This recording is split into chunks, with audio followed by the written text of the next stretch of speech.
अस्सलाम वालेकुम। Programme pin point में भलीकार मां यहाँ जो मेज़बान इशफाक अहमद। नाज़रीन, अज सुप्रीम कोर्ट के सीनियर जज जस्टिस काजी फाइज़ ईसा पारां एक यूनिवर्सिटी में पाकिस्तान के आइन के हवाले से एक तकरीब में खिताब किया है, सवालन जा जवाब दिना आहिनि, जिनमें मुख्तलिफ ॻाल्हियुनि के हवाले से जस्टिस काजी फाइज़ ईसा पारां वज़ाहत पेश की वही है। जस्टिस काजी फाइज़ ईसा पारां यह ॻाल्हि की वही है तो सुप्रीम कोर्ट के सीनियर जज चयो है तो 1971 में पाकिस्तान के टुटण की जेका सभिनि खां वॾी जेका वजह करार ॾिनी है, उन ग़लत अदालती फैसले के चयो है तो गलत अदालती फैसलन के करे बांग्लादेश जेको है ईस्ट पाकिस्तान बांग्लादेश थियो।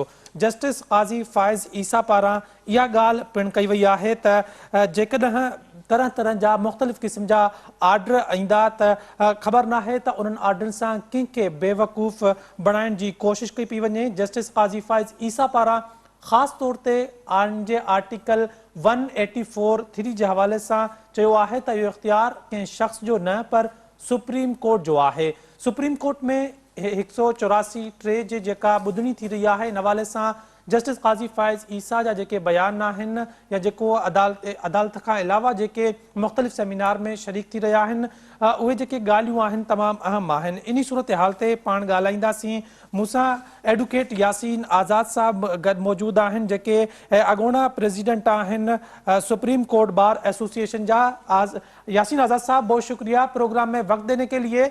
यकीनन आपने आज की जो बैठक थी जस्टिस काजी फाइज़ ईसा की एक यूनिवर्सिटी में वो सुनी होगी।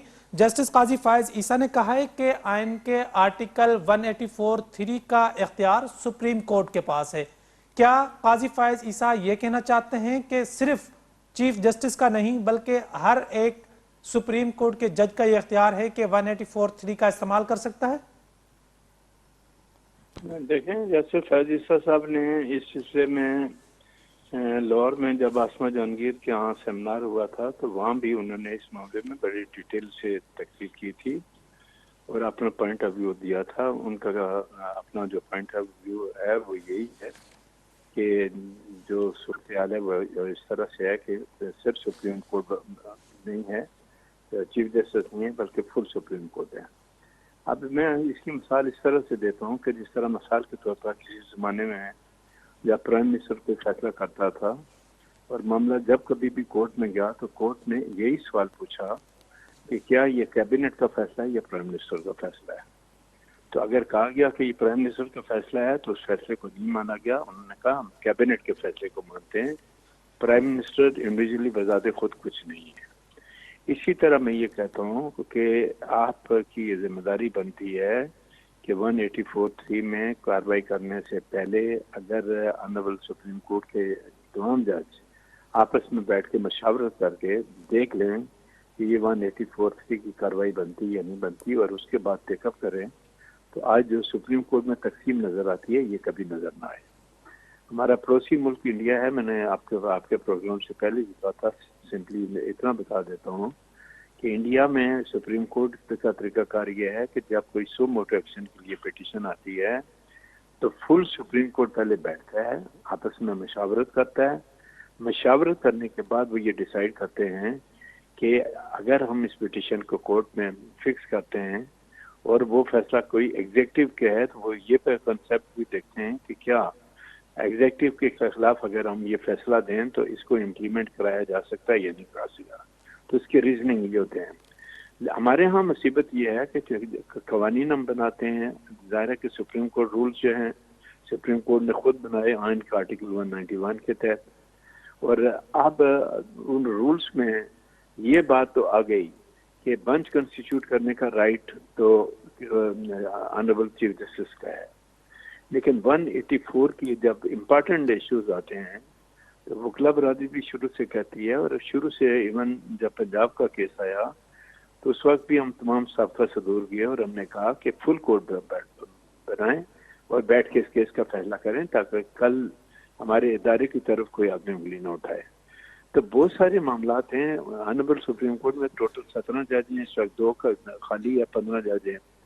क्या 15 जजेस के लिए ये मुमकिन नहीं है कि इम्पॉर्टेंट नौयत के जितने भी केसेस हैं जिसमें आइन की तशरीह है या तमाम चीज़ें हैं वो आपस में मिल के बैठें, अच्छा चलो मिल के नहीं बैठते, तो ये तसर तो ख़त्म करें कि बेंच कंस्टिट्यूट करते वक्त सीनियर जज साहिबान को बेंच का हिस्सा बनाएं। वो तो अब बनाने के लिए तैयार नहीं है। यही वकला के दरमियान इस वक्त अपना हमारा डिस्प्यूट यही है। और आज 184(3) में जो अब कानून चेंज हुआ, जो अभी एक्ट बना नहीं, ये आप यकीन करें कि पिछले 25 साल से वकला का डिमांड था कि 184 में राइट ऑफ अपील नहीं है, मेहरबानी करें इसमें राइट ऑफ अपील की गुंजाइश पैदा करें। लेकिन हमारी बात किसी ने नहीं सुनी। अब जो एक कानून आया ही नहीं, तो आपने 8 रुकनी बेंच बनाई और फट से उसका भी स्टे दे दिया 2 मई तक, जिसकी वजह से फिर लोगों को ये बात करने का मौका फराहम कर दिया कि एक कानून अभी कानून बना ही नहीं, तो उसको स्टे करने की जो कंसेप्ट है वो कहाँ से आता है। तो ऑनरेबल सुप्रीम कोर्ट के फैसलों से इस वक्त खुद ऑनरेबल सुप्रीम कोर्ट में एक वाजिया तकसीम नजर आ रही है, और डे बाई डे ऑनरेबल सुप्रीम कोर्ट की तकसीम जो है इसमें इजाफा होता जा रहा है। और अभी आपको याद होगा कि पंजाब का बहरान, मैं कहता हूँ कि उस दिन से पैदा हुआ जिस दिन से आर्टिकल 63 एक्ट के तहत आपने तशरीह की और कहा कि वो 25 वोट जो किसी दूसरी पार्टी के लोगों ने चीफ मिनिस्टर को दिए हैं वो काउंट नहीं होंगे। आइन की रिक्वायरमेंट ये नहीं थी। बहुत सारे जजमेंट हैं जो जिन पे हम वकला बरादरी इसलिए कहते हैं और आम लोग भी कहते हैं कि आइन की तशरीह करना हो या पब्लिक इम्पोर्टेंस के मामला को लेना हो, तो जजेस की ज्यादा तादाद को इन्वॉल्व करें, 2 या 3 आदमी बैठ के फैसला ना करें तो यासीन आज़ाद साहब, जिस तरह आप बात कर रहे हैं कि आप वकला की ये डिमांड रही है कि सो मोटो केस में राइट ऑफ अपील होना चाहिए, जो कि पार्लियामेंट ने कानून पास किया है।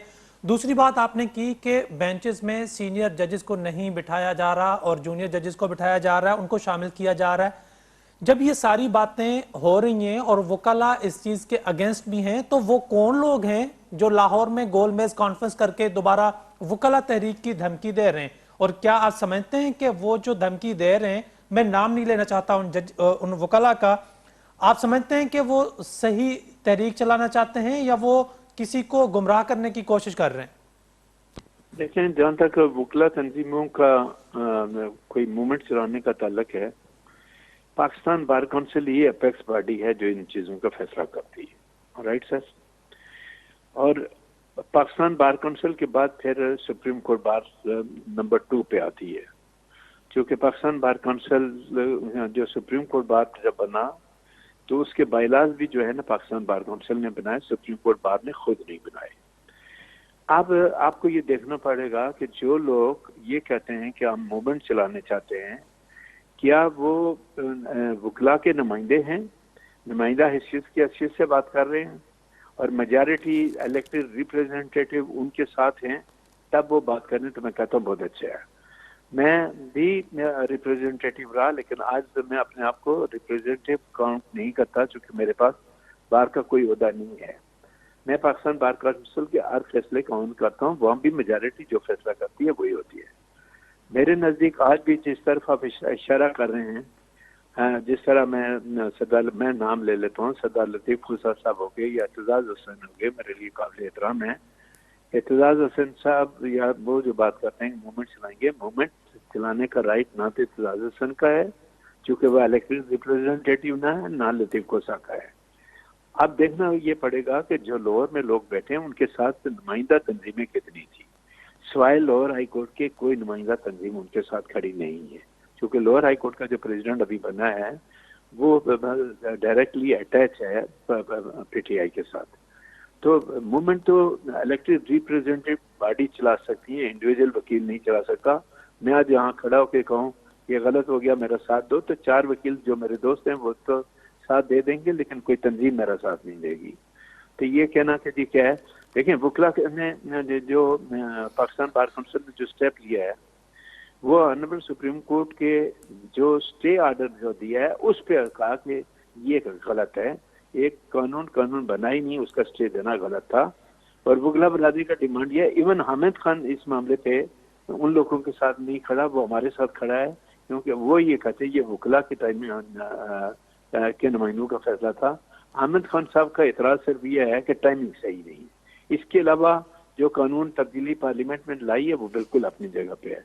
अब ये बता दें, ये पार्लियामेंट क्या खाली तकरीरें करने के लिए है या कानून साजी का राइट उनका है? तो पार्लियामेंट का कानून साजी का राइट है, तो कानून साजी वो करेगी। सपोज आज पार्लियामेंट अगर ये फैसला कर देती है कि जजेस की एज 65 से बढ़ा के हम 70 कर रहे हैं, तो क्या पार्लियामेंट नहीं कर सकती?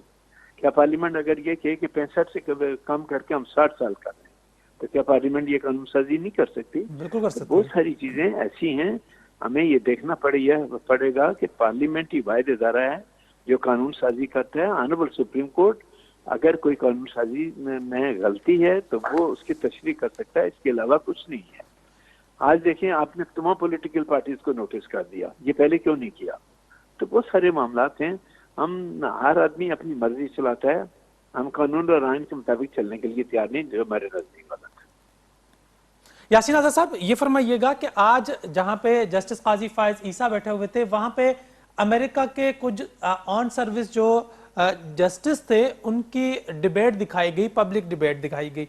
आप समझते हैं कि पाकिस्तान में जितने भी सुप्रीम कोर्ट के जजेस हैं या चीफ जस्टिस हैं, उनको पब्लिक डिबेट में शामिल होना चाहिए और मुख्तलिफ आरा पर अपना जो इजहार ख्याल है वो भी करना चाहिए, या ऐसा नहीं करना चाहिए, आप समझते हैं?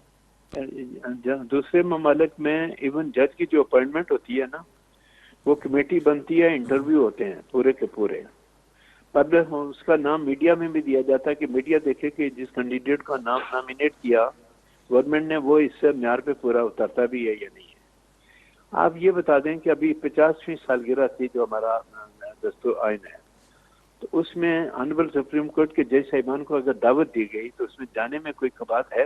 मेरे नजदीक कबात नहीं है। हाँ, कोई पॉलिटिकल जलसा हो रहा हो, आप पॉलिटिकल जलसे में जाके बैठे, वो गलत है।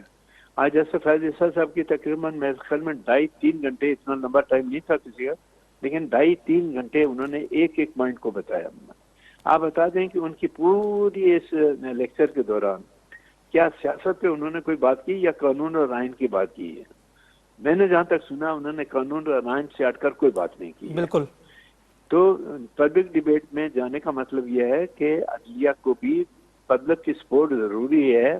बाज मामला में, बहुत सारे मामला ऐसे हैं कि पब्लिक सपोर्ट जरूरी है। पब्लिक की नजर में अदलिया का अपना एक इमेज होना चाहिए, एक अपनी डिग्निटी होनी चाहिए, ताकि वो उस इदारों को रिस्पेक्ट करें। तो ये दुनिया में ये सिस्टम है। हम तो सिर्फ हमारे दोस्तों को मौका चाहिए, जिस तरह फवाद चौधरी ने एक दिन कह दिया, बड़े मजे की बात की कि अगर अदालत ने ये काम नहीं किया तो समझो सुप्रीम कोर्ट का इदारा खत्म हो जाएगा। ऐसे लोगों की जुबान तो ना आप बंद कर सकते हैं, ना मैं बंद कर सकता हूँ। फवाद चौधरी को कहो कभी किसी बाहर का इलेक्शन जाके लड़के देख लो, आपको पता चल जाएगा कि कितने वकील आपको वोट देते हैं। तो मैं नाम इसलिए ले रहा हूँ कि जो हमारे भाई हैं, ये पॉलिटिकल एफिलेशन की बिना पर, पहले देखें लतीफ खुसा साहब हों या एहसन बोन साहब हों या एतजाज हसन हो, ये सारे के सारे पाकिस्तान पीपल्स पार्टी से मुंसलिक है। मुंसलिक होने का मतलब ये नहीं है कि जब बाहर कोई स्टेप ले तो बाहर के साथ ना दें। हमारा कहना यह है कि हम जब कोई मूवमेंट चलती है तो हम अपनी पॉलिटिकल वाबस्तगियों को एक साइड पर रखते हैं और वकला की जो अपेक्स बॉडियां फैसला करती हैं हम उसके मुताबिक चलते हैं। तो ये मामला तभी बेहतर होंगे जब हम कानून और आइन के मुताबिक चलें। कानून की तशरीह अपने मतलब के हिसाब से न करें, कानून की तशरीह कानून और आइन के मुताबिक करें, तब जाके बात बेहतर बनेगी, वरना नहीं बनेगी।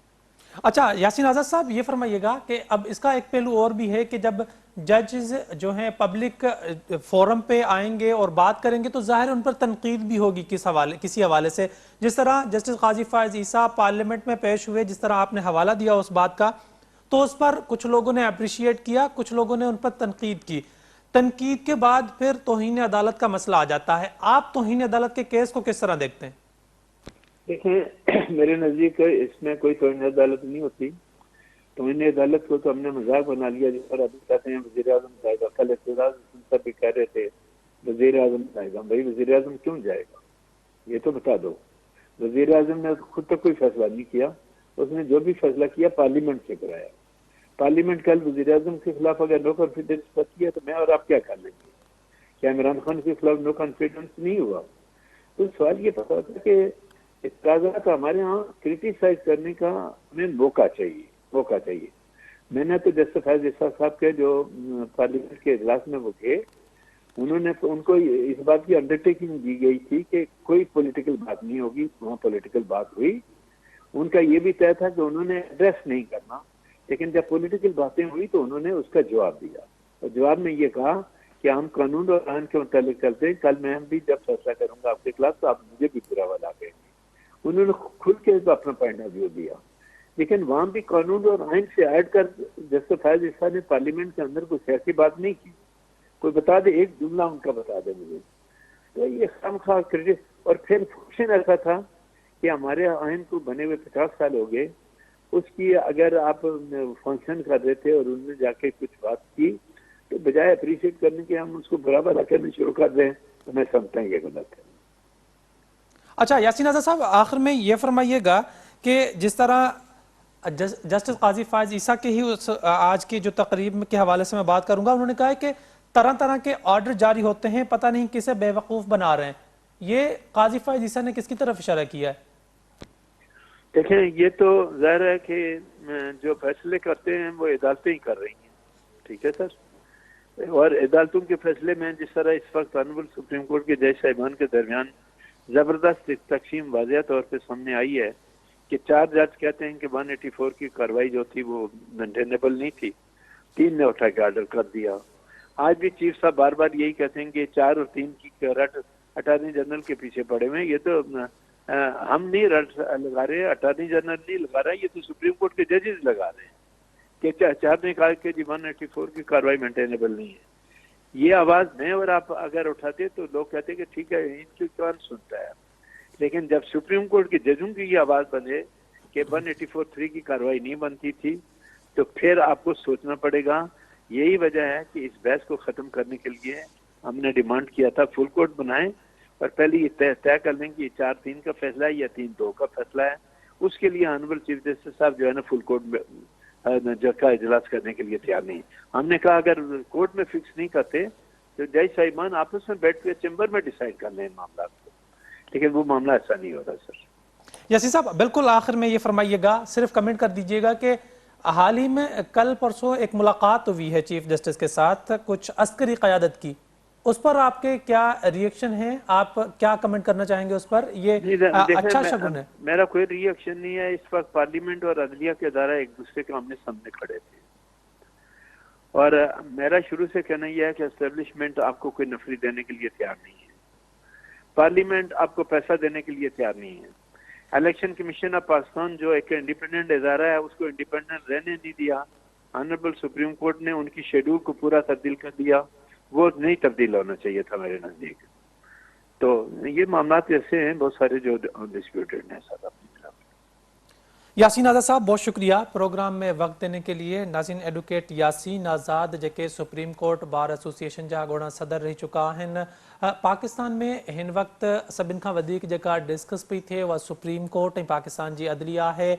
अॼु पाकिस्तान जे आइन जे हवाले सां आइन पाकिस्तानी क़ौमी वहदत जी अलामत जे उनवान सां हिकु यूनिवर्सिटी इस्लामाबाद जी यूनिवर्सिटी में तक़रीब थी, जंहिंमें सीनियर तरीन जज जो है सुप्रीम कोर्ट जो अगूणो जो ईंदड़ जो चीफ जस्टिस जो उम्मीदवार है जस्टिस काजी फायज़ ईसा पारां उनमें शिरकत कई हुई। मुख़्तलिफ़ उनमें ॻाल्हियूं कयूं वियूं। तक़रीबन 2 खां 2.5 कलाकनि में ताईं जो जस्टिस काजी फायज़ ईसा पारां मुख़्तलिफ़ सवालनि जा जवाब ॾिना विया, जंहिंमें 184 जो आइन जी हिकु शिक़ है उन हवाले से जॾहिं उनखां सवाल कयो वियो त जस्टिस काजी फायज़ ईसा पारां चयो वियो त इहो इख्तियार सुप्रीम कोर्ट जो है।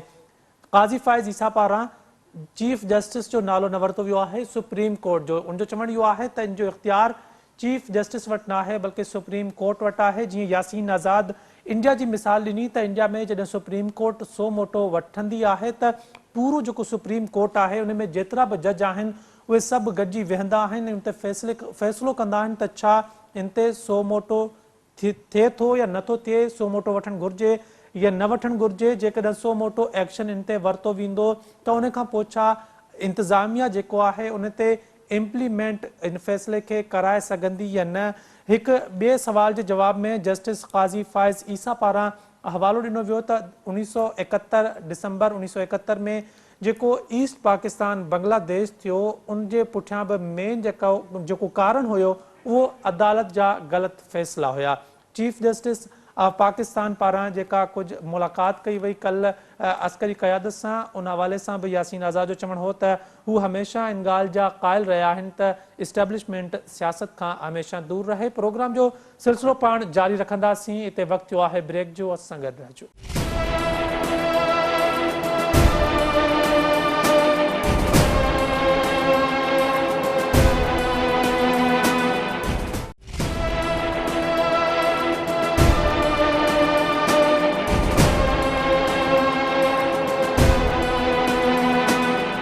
नाज़रीन, प्रोग्राम में एक दफ़ो ॿीहर भलीकार। प्रोग्राम जे हिन हिस्से में पाण ज़िक्र कंदासीं प्रोफेसर डॉक्टर अजमल सावंत जे क़त्ल जे हवाले सां।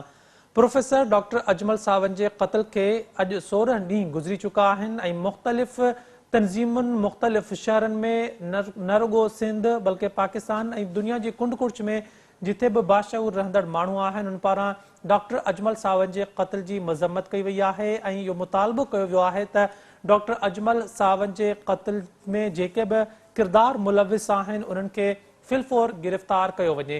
JWC पारां भी मुख़्तलिफ़ शहरनि में एहतजाजी मुज़ाहिरा कया विया आहिनि ऐं डॉक्टर अजमल सावंत जे क़ातिलनि जी गिरफ़्तारी ऐं क़बीलाई तकरार सिंध मां ख़त्म करण जो मुतालबो कयो वियो आहे। कल मीरपुर ख़ास में JWC पारां एहतजाजी मुज़ाहिरो कयो वियो। अॼु हैदराबाद में भी JWC पारां डॉक्टर अजमल सावंत जे क़ातिलनि जी गिरफ़्तारी लाइ एहतजाजी मुज़ाहिरो कयो वियो। डॉक्टर अजमल सावंत जा क़ातिल आख़िर गिरफ़्तार छो नथा थियनि? हुकूमती मशीनरी एतिरी नाकाम ऐं नाअहल छो नज़र पई अचे? डॉक्टर अजमल सावंत जे क़त्ल जे पुठियां कहिड़ा कहिड़ा किरदार थी सघनि था? पाण इन सूरत हाल ते ॻाल्हाईंदासीं। मूं सां गॾु शौकत नूनारी साहब आहिनि जेके JWC जा जनरल सेक्रेटरी आहिनि। शौकत नूनारी साहब, वॾी महिरबानी प्रोग्राम में वक़्तु ॾियण जे लाइ। सब खां पहिरियों मूंखे इहो ॿुधाइजो त अव्हां जो ताल्लुक़ सखर सां आहे ऐं अव्हां इन्हनि शयुनि खे तमामु वेझ सां जेको आहे वेझड़ाइप सां ॾिसंदा बि आहियो ऐं मुख़्तलिफ़ टाइमनि में अव्हां कवर बि कंदा रहिया आहियो। ॿुधाइजो त आख़िर पुलिस खे कहिड़ियूं रुकावटूं आहिनि? इंतिज़ामिया जेका आहे या हुकूमती मशीनरी जेका आहे उनखे अहिड़ी कहिड़ी रुकावट आहे जेको हू डॉक्टर अजमल सावंत जे क़ातिलनि ताईं हू नथा पहुची सघनि, उन्हनि खे गिरफ़्तार नथा करे सघनि? जी ॻाल्हि इहा आहे त पुलिस जेका आहे उहा पहिरियां जीअं त हींअर SP चेंज थी चुको आहे। पहिरियां SPO इरफान समो, हिन वक़्तु जेको आहे शबीर सेठार खे SP मुक़ररु कयो। हाणे ॻाल्हि इहा आहे त 10 जवाबदार आहिनि ऐं 2 नामालूम जवाबदार आहिनि। 15 ॾींहं थी चुका आहिनि पर हिकु बि क़ातिल गिरफ़्तार न थियो आहे। इन मां इहा ख़बर पवे थी त जेके इलाइक़े जा सरदार आहिनि उहे बाअसर माण्हू जेके आहिनि उहे उन्हनि जे मथां हथु रखियूं वेठा आहिनि। उहे उन्हनि खे गिरफ़्तार नथा थियण ॾियनि ऐं जेके जवाबदार आहिनि उहे मौजूदु बि उते ई आहिनि। जिते उन्हनि जा घर हुआ उहे पुलिस बिल्डोज़ करे छॾिया। उहे उतां खां लॾे करे थोरो ॿिए पासे ॾे हिकिड़ा मीराणी बिरादरीअ जा माण्हू हुया, उन्हनि खे उतां ख़ाली कराए उन्हनि खे लॾराए जवाबदार उते वञी मोर्चा हणी वेही रहिया आहिनि। जेको दरिया जो कचो आहे उनजे करे पुलिस जी जेका दस्तरस आहे उहा ओसी ताईं न आहे। हाणे ॻाल्हि इहा आहे त जेकॾहिं कंहिं बिरादरीअ जे सरदार में हथु विझिबो त पोइ उहो जेको आहे पंहिंजे जेके उनजे क़बीले जा माण्हू आहिनि उन्हनि खे मजबूर कंदो त बाबा पेश थियो। पर हिन क़त्ल में ख़ुदि जेको आहे जेके आसार मिलनि था त ख़ुदि सरदार मुलविस आहे। सरदार हुशी ॾेई बच ॾेई ऐं बाक़ाइदा हिकिड़ो टारगेट कराए हिनखे मारायो। शौकत नूनारी साहब, शौकत नूनारी साहब, इहो ॿुधाइजो अव्हां जेका ॻाल्हि पिया कयो त हिकु सरदार जे हवाले सां, उन सरदार जो ताल्लुक़ मौजूदा सिंध हुकूमत जी हुक्मरान पार्टी सां आहे? जी, उन सरदार जो आवाज़ न पियो अचे मूंखे। मां इहो पियो चवां त उन सरदार जो ताल्लुक़ कंहिं हुक्मरान पार्टी सां आहे? जी जी, सरदार जो ताल्लुक़ पाकिस्तान पीपल्स पार्टीअ सां आहे ऐं उहो उतां जो चूंडियल जेको आहे नुमाइंदो आहे ऐं पंहिंजे इन ई बिरादरीअ जो सरदार आहे। सो उनजे करे उन में हथु विझणु तमामु मुश्किल आहे। ऐं असांजे इंटरव्यू में इरफान समय जेको आहे जेको SSP हो उन मूंखे इंटरव्यू ॾींदे चयो त चाहे को सरदार बि हूंदो त बि मां उनखे गिरफ़्तार कंदुमि भले केर बि हुजे। इलाइक़े में इहे गश्त कंदियूं त इरफान समय जेको आहे उहो सरदारनि खे चैलेंज कयो ऐं सरदारनि खे गिरफ़्तार करे इन जे करे छो त सरदार उहो हुकूमत में शामिल आहे, उनखे बदिली कराए छॾियो आहे। ऐं ही जेके मालिक आहिनि उहे ख़ुदि उन सरदार जो FIR में नालो ॾियनि हा, पर क़बीलाई जिरगाई सिस्टम जेको आहे उन में सरदार जे मथां FIR में नालो ॾियण ते जंहिं बि नालो ॾिनो उन ते करोड़ रुपया ॾंड विधो वेंदो आहे। इन जे करे कॾहिं बि सरदार जो नालो कंहिं बि जहिड़े में कंहिं बि खून में न ॾिनो वेंदो आहे। इन जे करे सरदार जेको आहे हिन महिल ताईं बचो थो वञे। ऐं जॾहिं पाण बचो थो वञे त जेके कातिल आहिनि जिन जा मतिलबु हथ ट्रिगर ते हुया, जंहिंजो उनजे पोयां ज़हन जेको आहे उहो ॿियनि जो हो, पर उन जे करे हिन महिल ताईं बि गिरफ़्तार न थिया आहिनि। पूरी हुकूमत बिलावल भुट्टो ज़रदारी अची चुको आहे, सिंध हुकूमत जेको आहे मुराद अली शाह अची चुको आहे, पर कंहिं जे बि ॻाल्हि वस खां ज़ोर आहे। जी शौकत मुनर साहब, इहो पिणु ॿुधाइजो त मां इन ॻाल्हि खे सम्झण थो चाहियां त हिकु अहिड़ो माण्हू जेको ॿाहिरि मुल्क मां PhD करे आयो हुजे, उहो पाण ज़ाती तौर ते इन क़बीलाई झेड़े में त शामिल न हूंदो, उनजो जेको कबीलो आहे उहो थी सघे थो, त उनखे माराइण जे पुठियां अव्हां खे लॉजिक छा पई नज़र अचे? जेको हिकु अहिड़ो शरीफ़ माण्हू जेको यूनिवर्सिटी में पढ़ाए पियो, पाण PhD करे आयो आहे, उहो अहिड़े बंदूक खणी छो विढ़ंदो कंहिं सां? जी, इहो त अजमल सावंत जेको उहो पंहिंजी भेण खे वठी करे ॻोठ वियो हो कंदकोट, ऐं उते घोड़ा घट वटि हिन जी 100 एकड़ ज़मीन मौजूदु आहे। ऐं जंहिं ॾींहुं वियो उन ॾींहं ते हे गाॾीअ ते भुलिजी वियो, पंहिंजीअ ते भुलिजी करे वञी सब्ज़ोइन जे ॻोठ निकितो। सब्ज़ोइन सां ख़ुदि सावंतनि जी पहिरियां दुश्मनी हाणे ठाह थी चुको आहे। पोइ सब्ज़ोइन हिन जी दावत कई, हिनखे तमामु घणी इज़त ॾिनी ऐं पंहिंजो राति बि हिनखे रहायो। सुबुह सां 2 सब्ज़ोई जेके आहिनि, जेके इलाइक़े जा वॾा हिकिड़ा नाले वारा माण्हू आहिनि, उहे हिनखे छॾण पे आया रोड ते, त जीअं हिनखे कंदकोट पुॼायूं। हिन छा कयो जो रस्ते में उन्हनि ॿिन्ही माण्हुनि खे लाहे छॾियईं। उन्हनि ॿिन्ही माण्हुनि खे लाहे छॾण जे करे हिन जेका सब्ज़ोइन वटि राति गुज़ारी हुई, उन में इलाइक़े में इहा हुली हो त ही भई माण्हू आयो आहे। इन सिलसिले में उन्हनि जा 4 माण्हू जेके आहिनि सुंदराणियुनि जा पहिरियां क़त्ल थी चुका आहिनि, ऐं सुंदराणी जेके आहे उहे तलाश में हुया मौक़े जे में, त हिननि जो को वॾो माण्हू असां मारियऊं त जीअं माना कन ॻण बराबरि थिए छो त उते इलाइक़े में इहो न हूंदो आहे त केरु ॾोही आहे केरु बेॾोही आहे, ही सूत आहे हिन सां विढ़ूं। हुननि जे में जेको बि ज़ात वारो शामिल आहे, चाहे उहो वीचारो केरु बि हुजे, उहो किथां आयो हुजे। सो इन सिलसिले में अजमल सावंत खे को अंदाज़ो न हो, हू फ़क़ीर सिफ़त दरवेश माण्हू हो। हुनखे इहा ख़बर न हुई त हेॾे को जानवर निमा ऐं दरिंदा सिफ़त इंसान रहनि था। पोइ जीअं ई मतिलबु त राति उते रहियो, उन राति जे विच में उन्हनि सुंदराणियुनि जे ॻोठनि में इहा ॻाल्हि हली वई त हीउ जेको आहे हिते आयो आहे, ऐं सुंदराणियुनि जा ॻोठ रस्ते में हुया। पोइ रस्ते में ई हिनखे गाॾीअ खे बीहारे ऐं पोइ हिनजे मथां माना 11 गोलियूं हिनखे लॻल हुयूं। हिनखे रोज़ो बि हुयो ऐं हिनखे 11 गोलियूं लॻल हुयूं, त माना ईअं सम्झो 100 खां वधीक गोलियूं जेके आहिनि न उहे फायर कयो, ऐं हीउ थॾे ते ई माना फौत थी वियो। ऐं असुल ॻाल्हि इहा आई त हिन जो को जहिड़े सां तालुक़ु न हो। हीउ हिकिड़ो इल्मी माण्हू हो, हीउ मोहबत करण वारो माण्हू हो। हीउ त उते सुंदराणी जेके पढ़नि पिया IBA में, उन्हनि खे बि पढ़ाए पियो बिना कंहिं मतभेद जे। त हिनखे हिकिड़ो वॾो नालो सम्झी ऐं हिकिड़ो त भई हिन जो जेकॾहिं असां सावंतनि जो इहो अहिड़ो माण्हू मारींदासीं त असांजी बिरादरी जेका आहे उहा पलांद वरी जेका तकवियत जेका ज़हनी अज़ियत हुननि जी खे सुकून मिलंदो। सो इन सिलसिले में हिनखे टारगेट बनायो वियो ऐं हिनखे बाक़ाइदा बछ करे मारायो वियो। हिनखे रिमोट जेको आहे उहो ॿियनि जे हथनि में हो ऐं टाइगरनि ते हिकिड़ा जाइल माण्हू जिन खे ख़बर कान हुई का, उन्हनि हिनखे क़त्ल कयो। शौकत, आख़िर में मूंखे इहो ॿुधाइजो त असां वटि नाज़िम जोखियो वारो वाक़ियो थी गुज़रियो आहे, जंहिंमें केतिरा एहतजाज थिया, केतिरा मुतालबा कया विया, पर पोइ आख़िर में असां ॾिठोसीं त ठाह थी वियो। जेकॾहिं वरी अहिड़ी सूरत हाल पैदा थी त पोइ असां वटि हिकमत अमली छा हूंदी? पोइ छा असांजा सभु खून ईअं ई लुड़ंदा? जी, हाणे इन सिलसिले में मां जेको मक़तूल जो भाउ आहे डॉक्टर तारिक सावंत ऐं उनजो चाचो ऐं सोरो डॉक्टर अली नवाज़ सावंत, उन्हनि ॿिन्ही खां मां इहो सवाल पुछो हो। उन्हनि जो चवणु हो त कंहिं बि हालत में असां हिननि सां को जिरगो न कंदासीं, को ठाह न कंदासीं, का किसास दियत न थींदी, को ॾोह ॾंड न थींदो, का ॾेती लेती न थींदी। उन्हनि इहो चयो त हीउ जेको डॉक्टर अजमल सावंत इहो सिंध जो सरमायो आहे, सिंध पूरी हिन जो केस विड़ी रही आहे, असां हुन जा ज़ाती माना न आहियूं, ॿियो असां एतिरा बुखिया न आहियूं जो सुभाणे जिरगो करे ऐं ठाह कंदासीं। हाणे असुलु चकर इहो थींदो आहे त जॾहिं ॿ बिरादरियूं विढ़ंदियूं आहिनि पोइ उन्हनि बिरादरियुनि जे विच में जिरगो थींदो आहे, पोइ खूननि में पाड़िया वेंदा आहिनि, पोइ उन में हिन जो खून बि माना हले वेंदो। ऐं तव्हां ॾिसो त हिन महिल ताईं कातिल ई गिरफ़्तार न थिया आहिनि त जेकॾहिं जिरगो थियो त ॻाल्हि ख़तम थी वेंदी।